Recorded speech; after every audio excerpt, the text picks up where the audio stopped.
নমস্কার সবাইকে, সবাই কেমন আছেন? আমরা সবাই ভালোই আছি। স্বপ্নীলা মোমেন্টের নতুন একটা ভিডিওতে সবাইকে স্বাগত জানাই। আজ রথযাত্রা।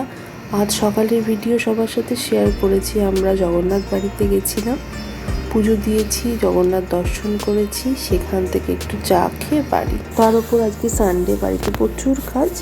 আর এই ছবিটা হচ্ছে শুক্রবার স্কুল করে রথ কিনে তারপর বাড়ি ঢুকেছিল উত্তরিকা। তো সেই রথ নিয়ে আজকে বেরোনো হবে।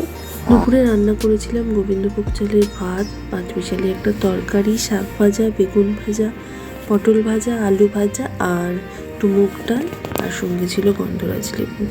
এটাই খেয়েছিলাম। রথ নিয়ে বিকেল 5:30টার মতো বেরিয়ে পড়েছিলাম। রথ ঘুরে আমাদের রথ এক সপ্তাহ থাকে গোপালকুণ্ডতে, গোপালের সাথে ছোট কাকা ছোট কাকি শাশুড়ির বাড়িতে।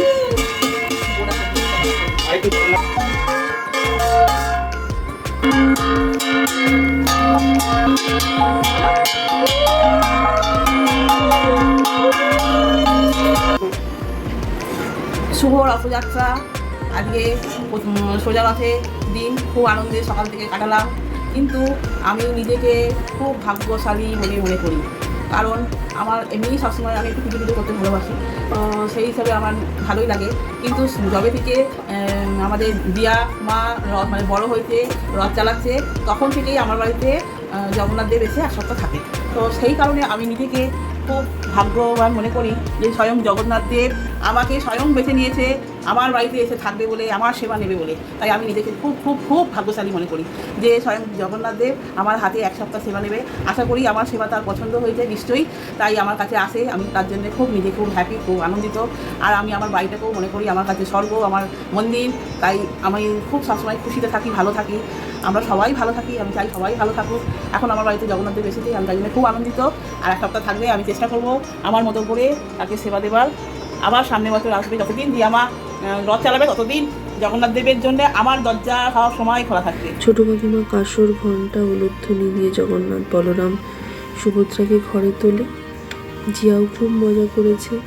আজকের দিনটা রথ টানা, কাঁসর বাজানো, তারপর গোপালও রথে বসে। আর ছোট কাকিমার কিছু কথা বলার ছিল, কারণ এক সপ্তাহ জগন্নাথ, বলরাম, সুভদ্রা থাকবে ছোট কাকা কাকিমার কাছে। তাদের খুব আনন্দ। সেই সব কথাই কাকিমা সুন্দর করে সবাইকে বুঝিয়ে দিয়েছে ভিডিওর মাধ্যমে। তো তারপরেই জিয়ার বায়না হয়েছিল যে গোপাল কোলে নেবে। তো রথ থেকে গোপাল নেমে সোজা জিয়ার কোলে নিয়ে কিছুক্ষণ বসলো, তাকে আদর করলো। তো আমাদের বাড়ি ফেরার সময় হয়ে গেছে, বাড়ি ফিরতে হবে। তো সব শেষে জগন্নাথ যেন সবাইকে সুস্থ রাখে, ভালো রাখে, সবার ইচ্ছা যেন পূরণ করে। তো গুড নাইট অ্যান্ড টাটা।